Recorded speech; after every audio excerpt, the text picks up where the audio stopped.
Best movies of 2021. Wrong. Our favourite movies of 2021. Oh, well. What did you do best? To me, my favourites kind of were the best as well. Okay. But, mine definitely weren't. yeah, no, that's fine. That's fine. But, that's our list, so who cares? Yeah. 2021 was a decent year for movies. It was pretty decent for what we got, but like, I mean, anything was better than 2020. Yep. But and especially coming off of 2019 as well, that was such a good year for film. Yeah, I'm just hoping this year more. All I need is more. Yeah. And which already it's like, I was going through a list of movies getting released this year, and we got some good ones. And I can't wait. But should we get to it? Yeah. Do you want to start us off with your number 5? Top 5. Yep. My top 5 was a movie I saw at the start of the year, which I had, like you were saying before, kind of almost forgotten that I'd even saw. But when I remembered it, I was like, oh, that has to be on my list. Yep.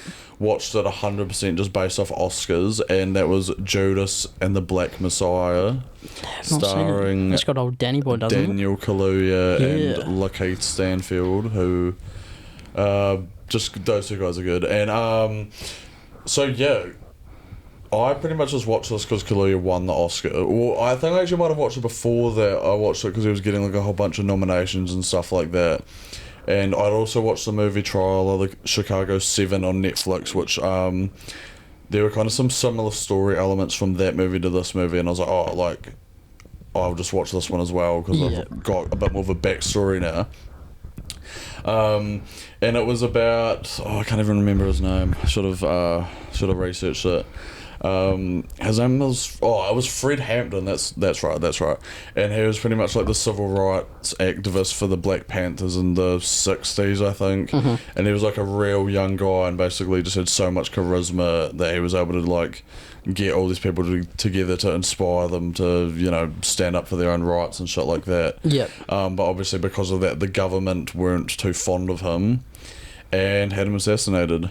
Spoiler alert, but it's a real story. It's in the history books.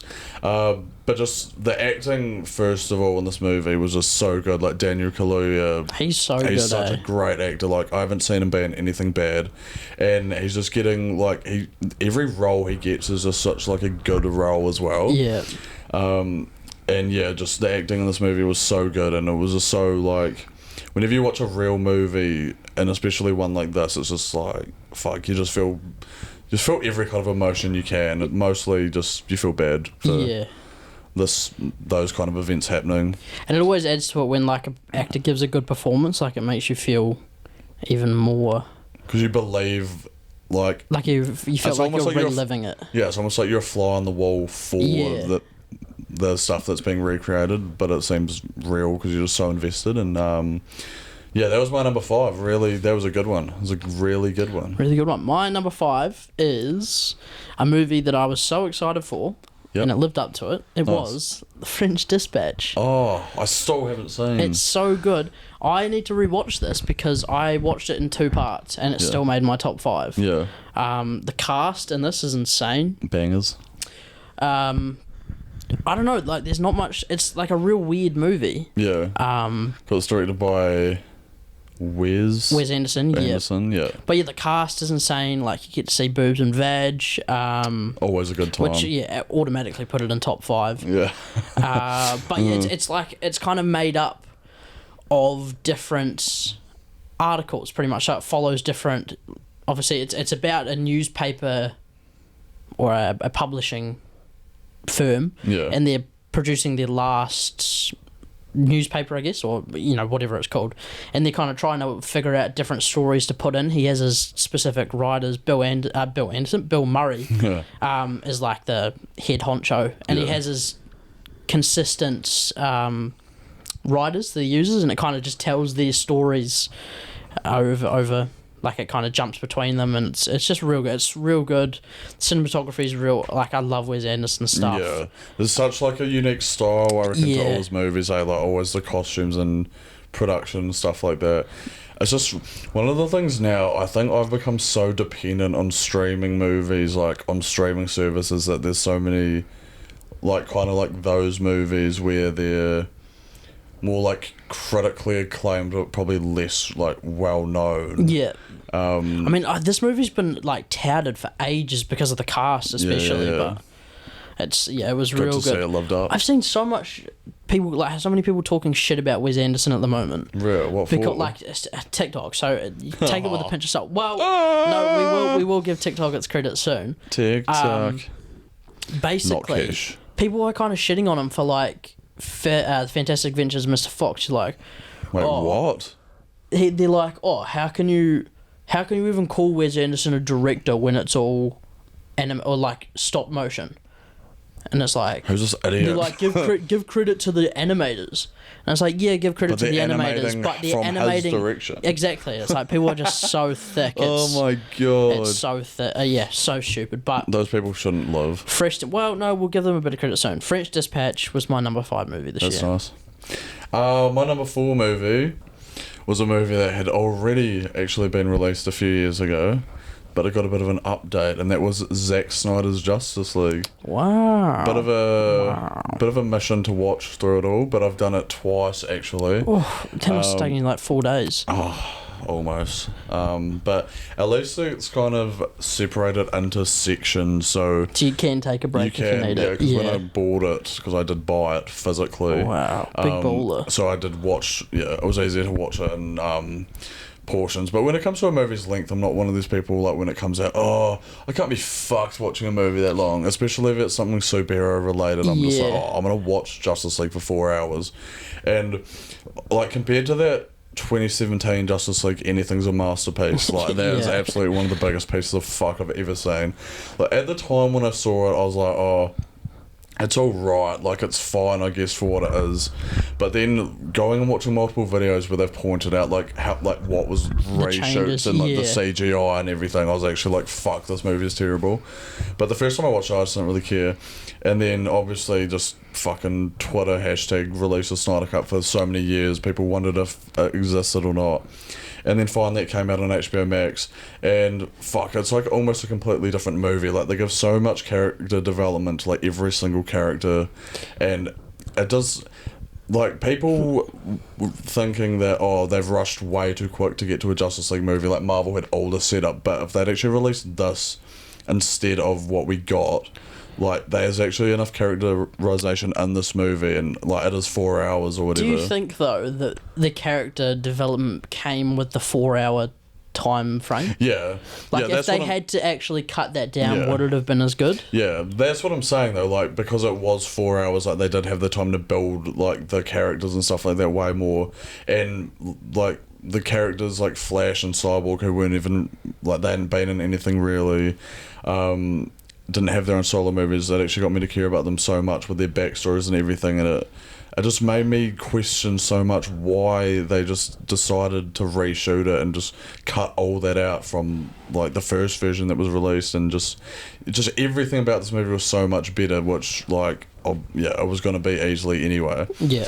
But I don't know, I really enjoyed it, like all the action, everything. Zack Snyder, he knows how to direct it, and yeah, when it is kind of annoying that whenever he makes a movie he has to have like a 4-hour cut each time, which is like, this is a movie I actually wanted to release but I wasn't allowed. It's like, fuck, I don't know.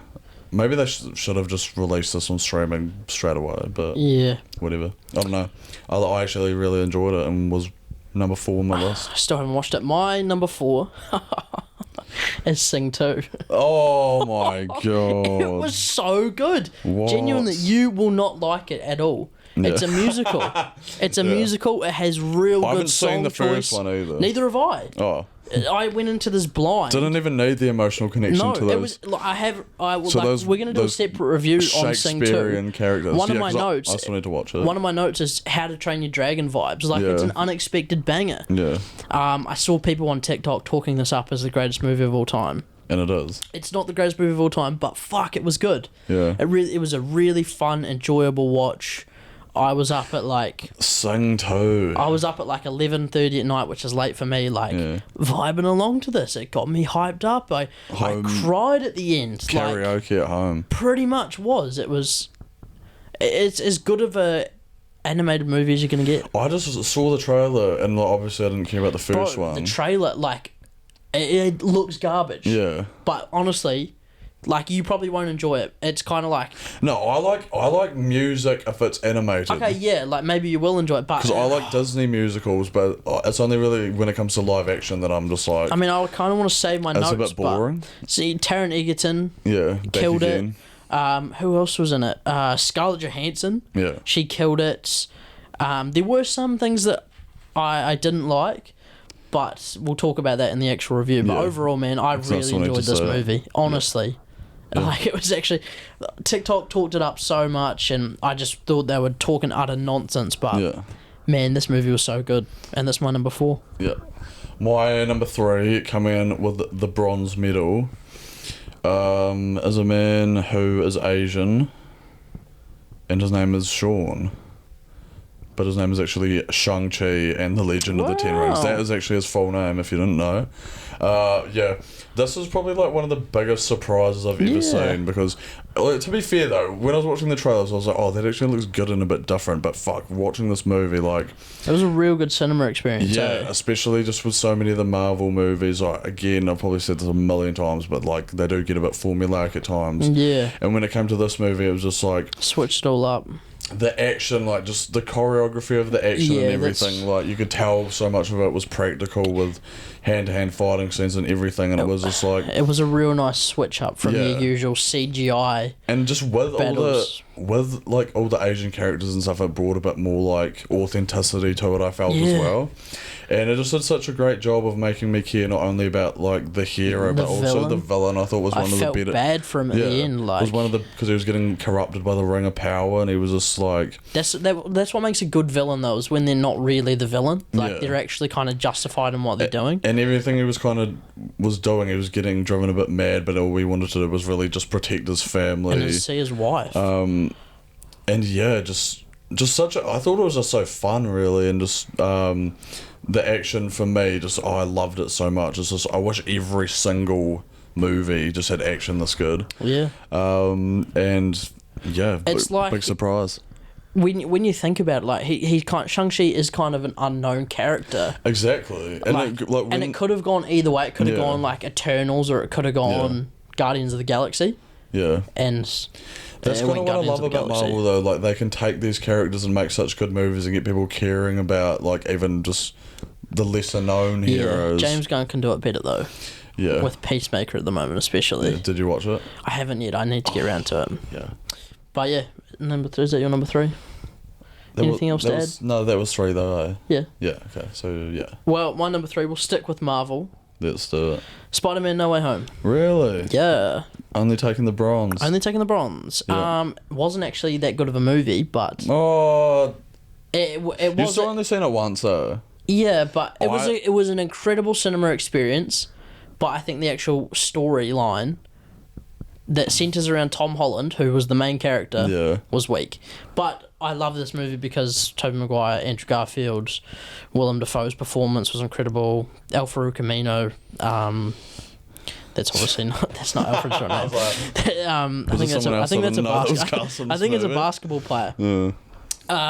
But yeah, Sandman, the reusing of Spider-Man 3. We forgot to mention that in our review, I think, but it was so blatantly obvious. But whatever. Mate, to be fair to, what's his name? Thomas Slund. Yeah. No, but what's his real name? Thomas Hayden Church. Yeah, Hayden Christensen. Yeah. He actually did come back for voice shoots, unlike fucking Curtis Connor. Was that just... Like, he actually did... He couldn't do live action stuff because of scheduling. Yeah. But he actually made time to come and do voice. Lizard was the most irrelevant fuck, though, that I've ever seen. Shouldn't have been in the movie. Like, I wouldn't have cared. Especially just because Amazing Spider-Man... No. But yeah. I never liked Lizard. Great cinema experience. Probably one of the best... But I still can't get over the lack of reaction to Tobey Maguire. Like, I feel like it was just such a... It's just... Andrew Garfield was just done so good, I feel like. It was just such, like, a high thing that, like... He should have just been in the suit, though. Like, I feel like that would have made it better. Yeah. but they should have done Toby first. But yeah, I just loved Andrew's there's one. not much to go watch our review if you want to hear us talk about Spider-Man No Home. But that was your number 3. Your number 2. My number 2, speaking of James Gunn, was the Suicide Squad, not the 2016 release. I'll talk about mine as well. That's my number 1. Oh yeah. Yeah, but my 1 and 2 were kind of interchangeable, so I'm happy to talk about it now. Okay. Yeah, we'll talk about it now. Yeah. And what an incredible movie. Well, I'll just say now my number 1 was Spider-Man. Okay. Well, that works. We'll just talk about them all now. Yeah, and then we'll talk about my number 1 later. I'll just talk about Spider-Man first, since it's kind of usually talked about. It was my number 1, but to be fair, like this. To be fair, even my top 3, like Shang-Chi, I loved that so much as well. Like they all were kind of a bit interchangeable. Like I really enjoyed all of them. Literally the only reason I put Spider-Man at the top was because of like Garfield and like Maguire. Like that's what I wanted, and I just I never reached that level of entertainment in a movie the whole year. So to be fair, like to my point, like about it not being a great, you're not going to go watch it for the action around Tom Holland. Like that's a caveat to my point, but.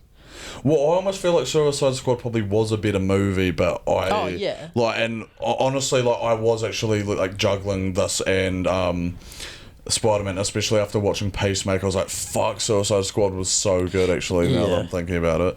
But no, I just had to have Spider-Man at number 1, so there. But the Suicide Squad by James Gunn, fuck, this was a good movie. He's a mastermind. Like, again, what we're saying about Shang-Chi, but almost like to a whole new level, just like the uniqueness of this movie. I'd never heard of any, well, obviously a few, but half of the characters in this film never heard of. Never would have thought I would have cared. Polka Dot Man. Yeah. Ratcatcher. Yeah. Even Peacemaker, like I'd never heard of Peacemaker before. I'd never heard of any of them. I think I might have heard of Polka Dot Man, but probably because he's like the biggest bitch of the DC universe. But man, just like the characters that... You were talking about the development of Suicide Squad. James Gunn managed to fit so much character development into the short film. Like, it was so good. Everyone had their moments, their backstory. Yeah.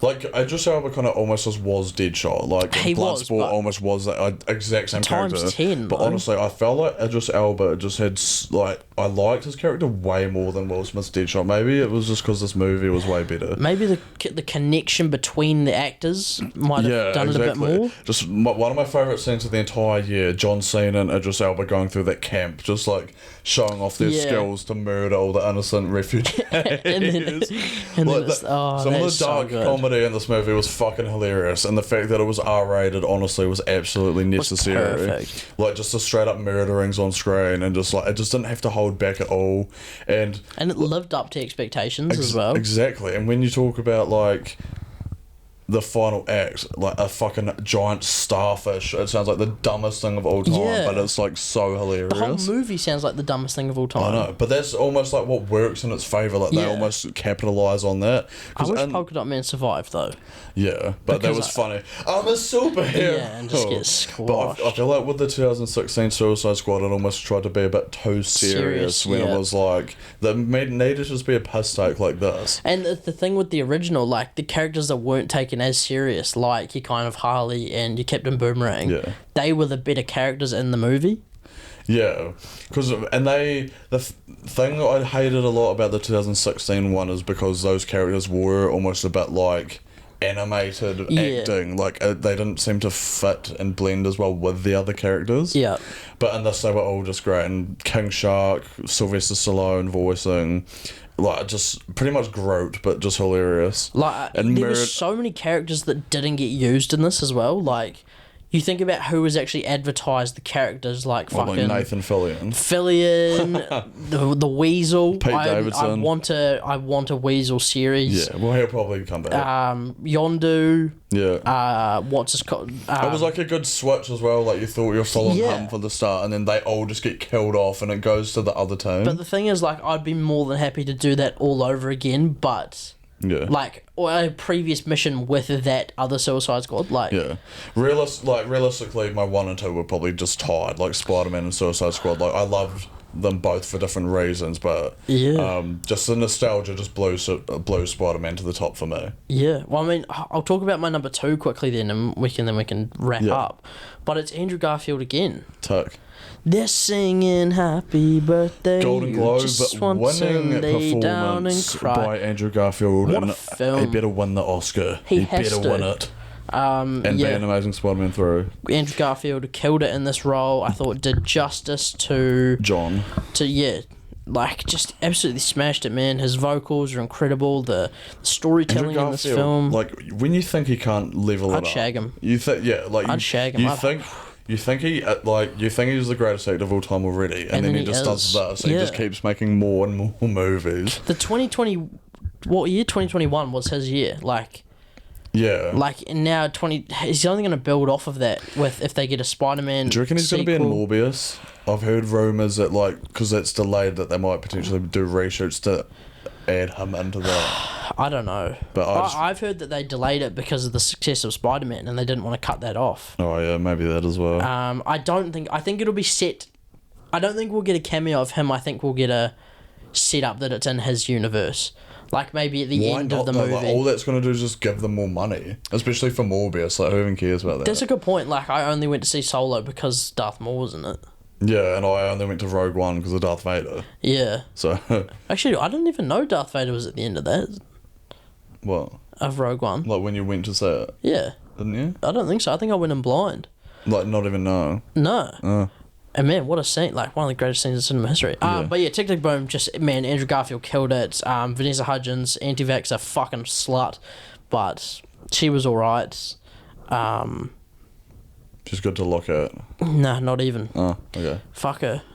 But I would. Yeah. I lack the words to say for Tick Tick Boom because it was just so good and just to you it just felt just like exactly what you wanted a movie to be. I went in with no expectations and it just absolutely killed it, man. I feel like that almost helped me this year. I went into so many movies with like low expectations that I enjoyed a lot of movies a lot more. The one movie I went into with expectation, Spider-Man. Yeah. So maybe that's why. That kind of did give me what I wanted though. Like all I wanted was them to just be in the movie, and then I was sold and happy. So yeah. But that's my top 5. But yeah, and my number 1 was obviously Suicide Squad. But honestly, like you could have just done a top 5 and not even ordered them really. Like, I could have done like for the top 3 at least for me, especially those top 2. You've got to watch Sing though. That's such an underrated and then banger. That'll be replacing Spider-Man as my number 1 favourite movie. Honestly, it will be. But yeah, that brings us to the end of our list. Let us know in the comments what your favourite movies of 2021 were. Have you watched? I'm assuming you've watched half of the ones that we've watched. Obviously, mine were like pretty much the biggest movies of the year. There's still a lot of movies that would have been released that I haven't seen. So many. That even if they were good, I couldn't see them beating these movies anywhere. Some of them, no, probably not. But especially because this was my favourite movies. But yeah, don't forget to like and subscribe, and we'll catch you on the flip side. Pa pa pa pa pa. Thumbs up for the boars. Peace.